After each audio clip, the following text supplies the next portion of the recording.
Pathian chibai ibu kang u lalpa chu fakra u lalpa choi moin lathar sa ula mithiang lim tein khom na chuan fakla sara u trong trai u olalpa kan pathian min mangai tu ikhongai na leiza ngai na kan changa Kawnpui Pastor Bial Zaipawl Golden Jubilee hun masaber program kan siamte nangin min shuai thenga in hen alom thu kan shrila che zanina hen lalpa kum som nga lai Zaipawl chum lo chat lawa tharau thiang hlima I shuaya wangin lom thu kan shrila che chumi Lawmna tur kal zela Bial chung ko ushan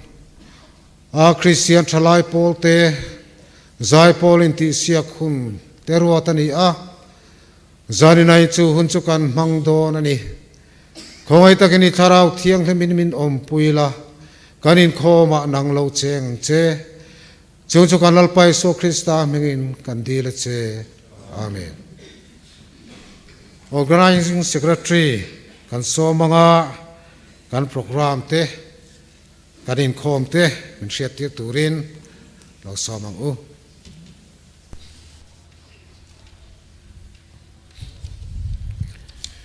kan du na te pathian he na kan thena Kawnpui Pastor Bial Zaipawl Golden Jubilee chanzan min lo shuai thleng ta a min shuai thleng tu pathian he na lom thu kan soi ani zanina hian a hran pa a hanin mer hriat tirna angchi kha nei vak lo ta ela Jubilee mang tura local zong zong te organizing committee mangin kan lalpai so Krista mengin lom thu kanin loma Jubilee kan program te min man pui zel turin kanin somani ti lai khan soima sata ela naktuk lama pui zokin a hlomin kan la tile don nia zanin hi kan siat angkhan Jubilee chanzan ani a Bial KTP Pual ani a kanin khomin shuai tu hi upala rongbola chairman organizing committee ani a tran tu tolu paro sang zela finance secretary Bial KTP Jubilee hong tu upalal heta treasurer Bial in Kawnpui ani ang zanina hian Bial chung branch pathum te Zaipawl in ti siak nei tur ani a Christian hlabua kan hladu ber a hanga sak tur ani a zanina hian endik tu tur te hanin mel hriat tirila khongin ka lama piang te thutna tangin lo ding se upai silal muan puya Kawnpui marveng ani convener ani a puai silal rin zuala Kawnpui veng lai tolupa arvan lal sila bual pui Zaipawl in ti siaka hian loman siamani a loman pakhat na in cheng sang thum le thuziak ndonganga loman pahni na in cheng sang thum loman pathum na in cheng sang thum kan dong don ani naktuk zirtop ni chuna hian program om leanga sundar som panhia pastor quarters kota monument hon ani anga hongtu upaisal du saka Bial chairman ani ang monument hon zoa hian thingpui ruai thank to branch KTP ten an buat saya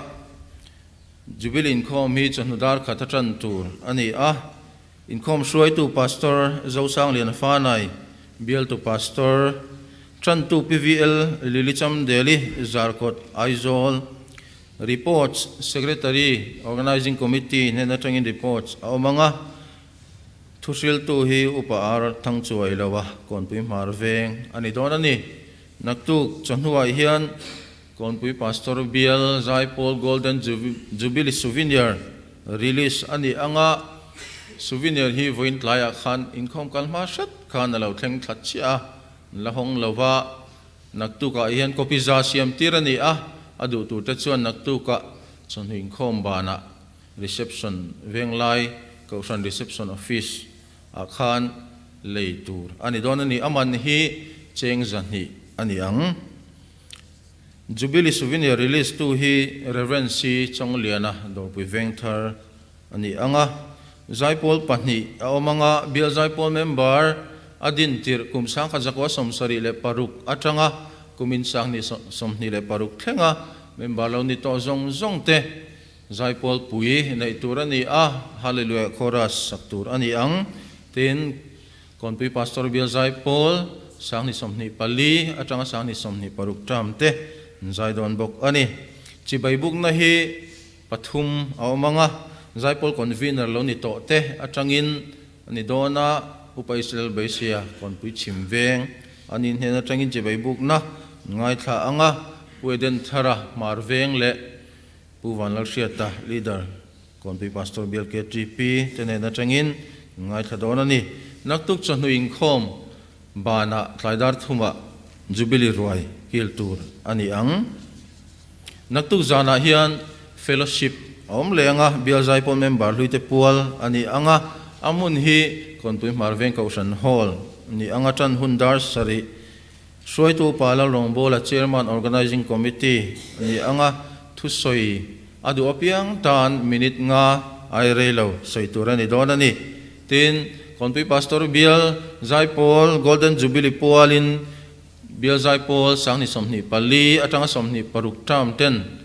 music video an siama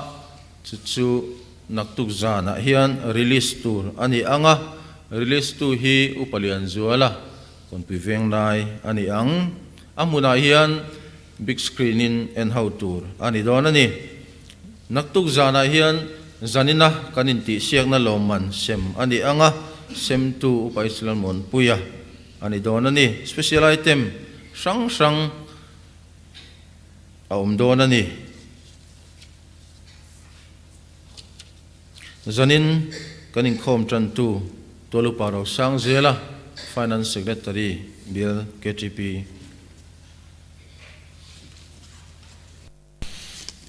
kanin khom tran tu lo somang u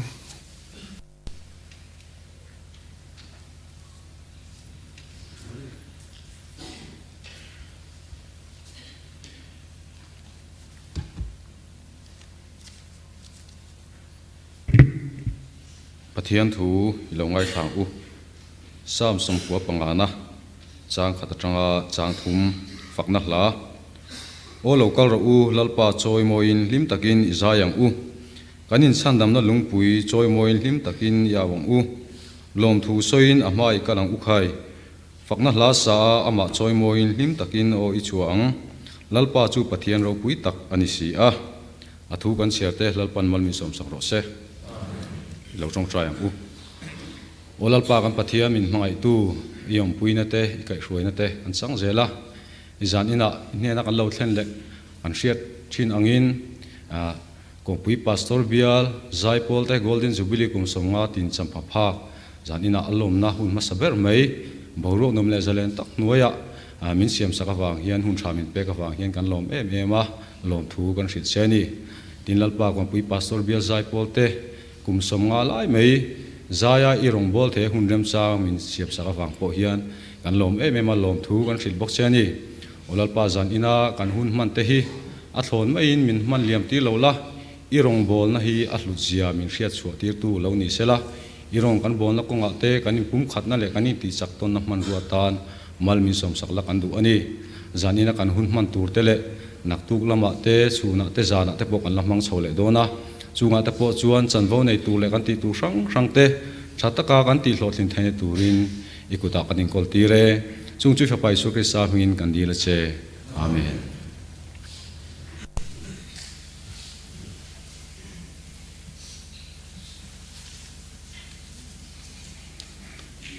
tula chuan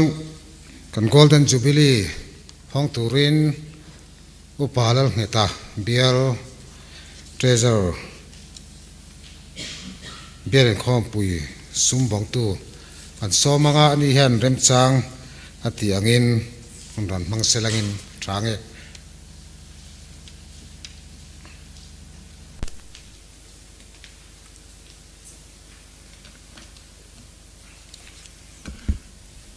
hun rei kan mang lo tura te po ngai la tho me pathian thui ngai thlang o Leviticus bung som ni le panga chang som Leviticus bung som ni panga chang som pathian thu ngai thlang o ten kum som nga na chu in lo manga ram chung zong zonga suta om zong zong ne na za le na thu in puang turani in tan Jubilee nianga metinin mani tangai in ta leanga metinin mani in chung kur trawa inom leang thu kan ngai tlak telal pan kan za tan mal som se ne Jubilee on na ninga Kawnpui Pastor Bial Zaipawl Golden Jubilee kum sang ka zakwa som sari paruk katanga somni le paruk hun poimo tak kan lo thleng ta he Bial Zaipawl Golden Jubilee hi pale fa pale tharau thiang lim mingin lom takin ka honge kan hun man thei ni mai se thange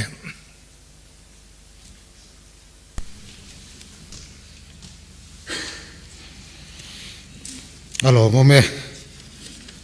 han hona thil han ti hluai tur kha om chuang lawa hanin kan hun muk deuh tak kha chu kan beng dai setanga hei sinfo lamte kan soma video in an cover vek dona la ka lo zir thalo kha chu in ti tran devin ka sia he ra hianin an ding chuanga chiang lu tukin an lo langa zone ta tel pesa te po kan la pe chuak dona thil viral enga mo tak ta kha omang ti kha om nge sela a thamei the a in bel sia ti na ten neila Zaipawl in ti siak chung kha churei lu tuk dom lawa Kawnpui Pastor Bial pui pa te khong in loading sela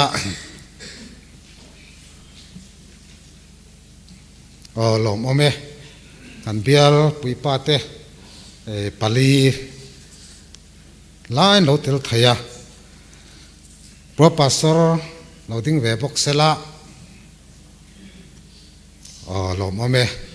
ani tlangwal alani ti kha se chiang tu tak kani thil kan sai dun thina ni organizing committee omangang te loading verela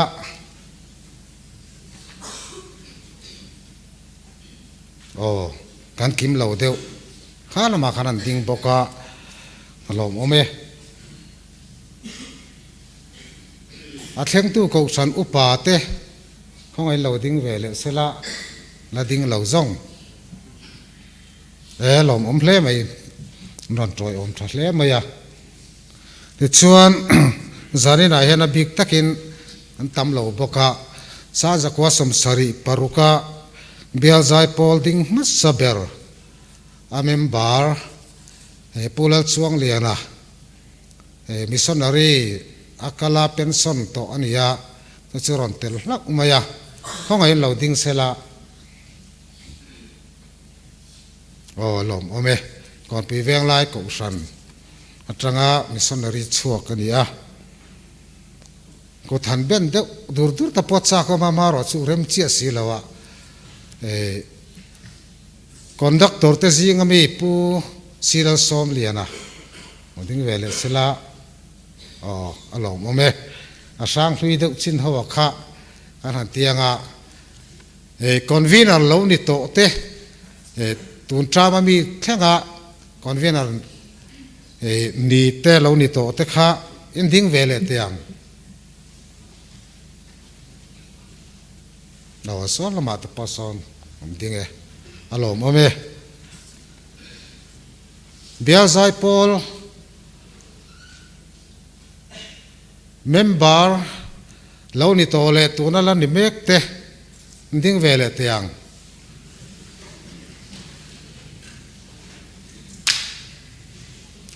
alom ome conductor zinga khanin la din ti lo pakhat kan le ding to thowa thil danga khan pues lerin zuala o ding vele sila along ome khang te kha abul lo tran tu te zanina tanga lo tel pui tu te tin kan pastor te pro pastor te le bial pui pa te song song chunga khan lom thu kan soya mi pui a chim tu in khom khai ding ve tiang Zaipawl lai nam hoi na nei lem lo alo ome mi pui pon om vak lo wa ka tia ruwa sur tu deuh ta khanan oma ke poka man mo to kin karon tlan phaya karon tlan vung ang renga ka o te poi loi deuh phani chuanin kanin ring te to to em ti siak na lama kha kan ti siak main hla kan sahau photanga ti chuana turin Christian labu number zanga pariatna o van thi lo leng ang che sual chum puijing chem kiang la ko san ho tamin thar la in sual do ural kan ngam nge yang ti kha kan sanga chumi zola ma chuanin conductor teran po angin karil ruwa an pot vek to kan po shantir to chuang lawanga inti siak dan tur kha tia chaka ko mai don ni pathian fakna ni lo sangu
การอินทิเสียการหลักข้างกันใจโดนบอกว่าคุณข้าเตียกันติเสียข้าวรุ่มจวนอินเอลนะคะสร้างแล้วตุกังตีให้กันเหล่าดูแล้วก็อินเอลน่ะบวกสร้างแล้วตุกเหล่าตุขันอาการกันใจยังไงการอินคอมนัดจังละเบอร์ก่อนไปเวงไลKTPเตกันซ้อมอ่างส่วนนี้ละเบอร์ดตู้มาเวงข้าตัวตาอันนี้งาเชียงตู้บัวปุยบรันสเตหนูเบรากันซ้อมโดนอันนี้แต่เห็นคอนเฟรนซ์ทับบุมกริงากรุนเก่งแล้วว่าเอาเมื่อเราก็ใช้เรากันสักกตานนี้แหละถ่าเองเรามาเสียตีข้าอมเอ็มขาทาร์เบราคันเราป้องกันสัตว์ให้เท่าใช่ไหมข้ากันละดูเอ็มข้าการิลโรเวียงไล่เต้นใจโซแต่เห็นการรอนินตารางฉันจุทลักข้าคิดตรางารอนลักข้าไงโดนวางินกันกัลสวกโดนนี่มุลาข้านะมวยเหลาเตียงกันนี่โดนเบี้ยเหลาเนี่ยแต่การเริ่มชัดต่างกันที่ส่วนนี้ให้สินโฟลมาถ้าละตู้เตปอฮีวัซาเรียนรู้เหลาเดอุละก่อนปุยมีถ้าวันนี้ปกติผู้ขันเลียนะขันมิสซนารีฝปานียปกติปีอัลซีริเตฝปาขันยมขาโอ้อันนี้กันเสด็จว่าเจ้าก่อนปุยมีถ้าวันนี้การอินตัวเดียวเล่นสินฟัวปก่อนปุยมีขาอันเรานี่เจ้าละอันเรามั่งตักเสตนี่ส่วนส่วนนี้อันเรตเตปอขาอัตลันนิยมเดียวอันนี้ให้ลาฮีนี่เชื่อกันสักลายขานินตรงนี้มินดูทะยังตีขาการเก่าสังไม่เซนข้อมาอันทั้งตูตีเพลายเวลขาบวยทักต่างเรื่องขบไม่อะเบสขัดตีง่ายเสียเก่าสังไม่เซนข้อมาต้องขันซี่มั้งเราเนี่ยส่วนนั้นชื่อเรื่องรวมไม่แม้กันใส่นี่ซึ่งก็ไปเวียงลายบรันสเตอันที่เสียงนั้นลาสตูรินเราซ้อมอู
alo ma me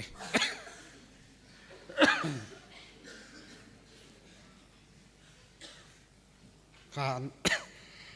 an mani po kha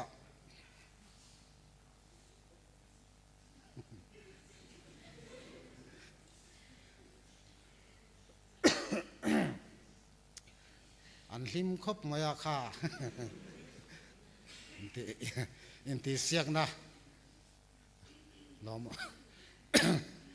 lom takani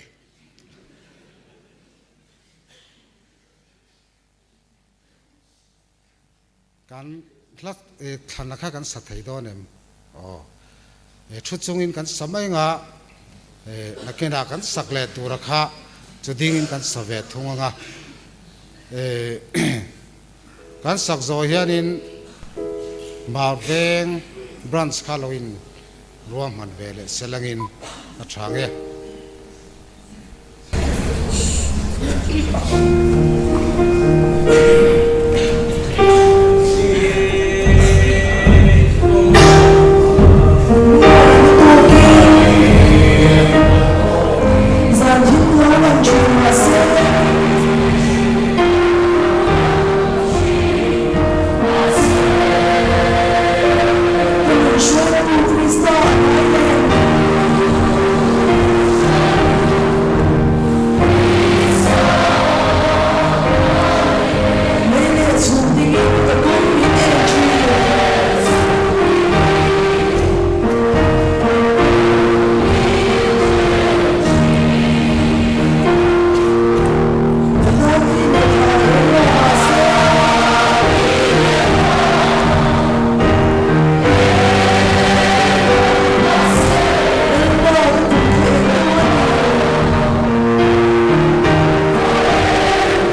veng branste kan so manga an zai mai Kawnpui Pastor Bial Zaipawl te hi akum chi haka chiang talawa red ribbon choir M6 le dedicate tenan bot sai akhanin Gossip district pum puya pakhat na kan lo ni ve towa chumilai chonin amingin conductor kan di ve lai ni lak maya severan rengani tuna hiam pakhat na kan la ni phang em oti kha ngai tua tai la Gossip district a kan lo ne vak lo mai thei ni ti ta kha kan sei lo kan ni ma veng branch te so mang u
alo mom hle mai in buat sai na hun kan dei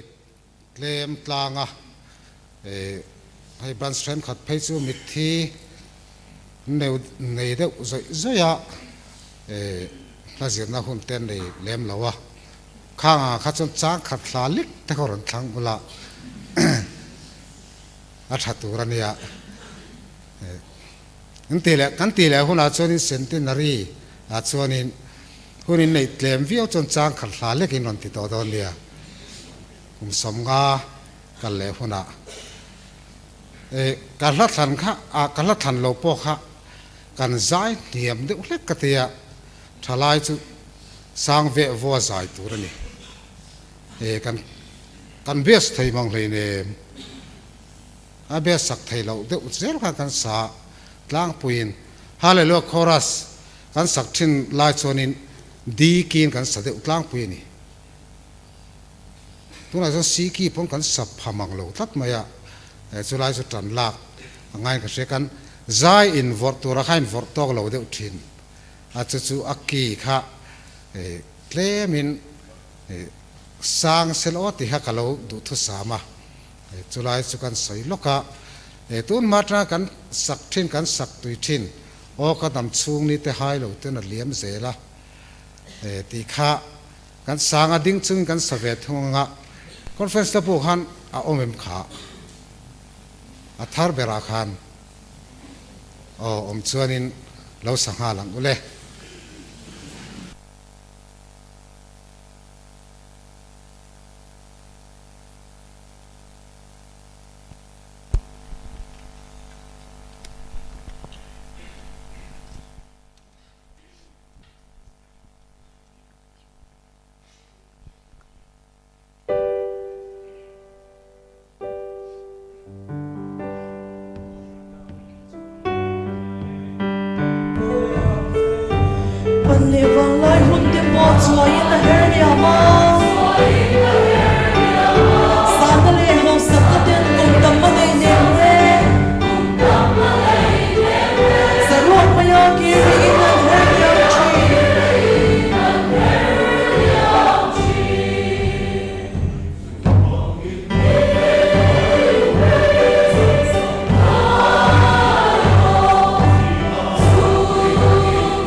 Alom hle mai a kha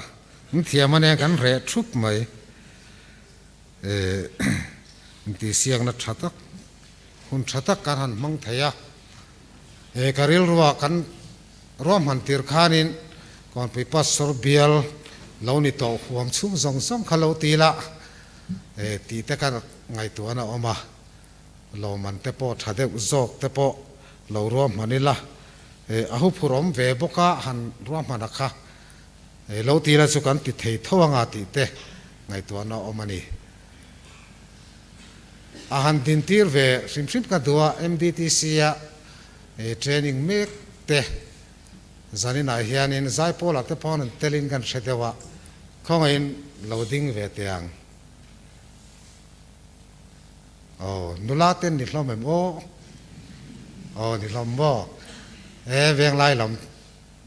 ni paten lom mel khop mai ran hoi chau na sakop mai lom ome Zaipawl at he an tela anni wang khan ani lomon zai thiam viu te kan ti deu le kan ni le tikhanin kan ti siak zanina ta chong kan du to kanga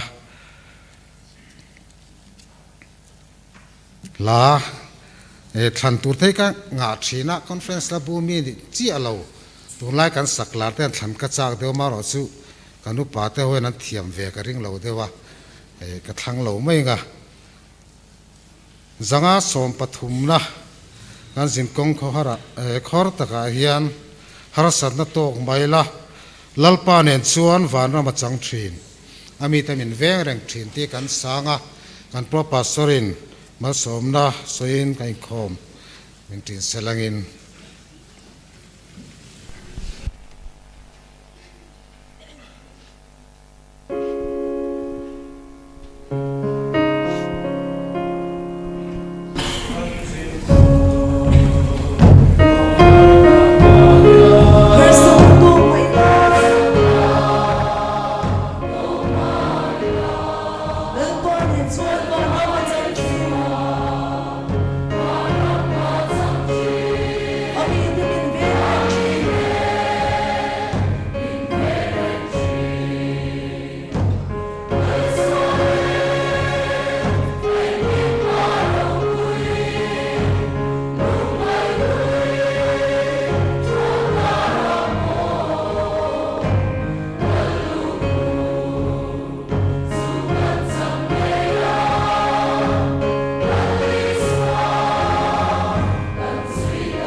Harin om Kawnpui zia min mu tira Kawnpui pastor Bial Zaipawl kum som nga min hruai thleng tu kan pathian hne na chuan Kawnpui na choi moi na lal na te om kum khua sela pale fa pale tharau thiang lim pathian eng kim ti the om pui na